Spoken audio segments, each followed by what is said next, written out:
porque unha vez máis aquí se demostra que por parte do Concello se le van a dar unha nefasta xestión económica. Non só temos esa deuda bancaria que intentamos reducir ano a ano, senón, ademais, esa deuda comercial. O Concello nunca se asusta ao principio de anualidade orzamentaria.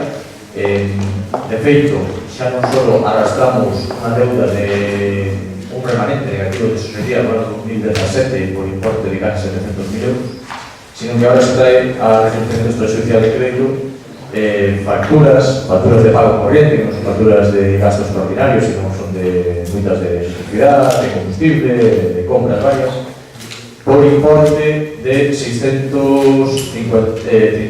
euros e outros 25.000 euros que tienen así el reconocimiento de crédito derivado do plan cultural.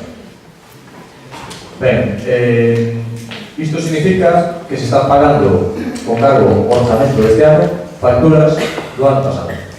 Facturas que tiñan un orzamento que se gastou, que se destinou a outras cousas, e que hubo que esperar casi un ano, porque hai facturas do ano de febreiro do ano pasado, de marzo, es decir, proveedores que teñen que esperar un ano a que se les pague con cargo o orzamento o ano siguiente. Por lo tanto, o único que estamos facendo é retrasar os pagos e incrementar a deuda. Este é o primeiro orzamento, este reconhecimento extrajudicial de crédito. Nos consta que van a haber moitos máis. E ademais, sobre todo, porque estamos en un período electoral, sabemos que aquí o despilfarro ahora vai a ser, en propaganda vai a ser gigantesco.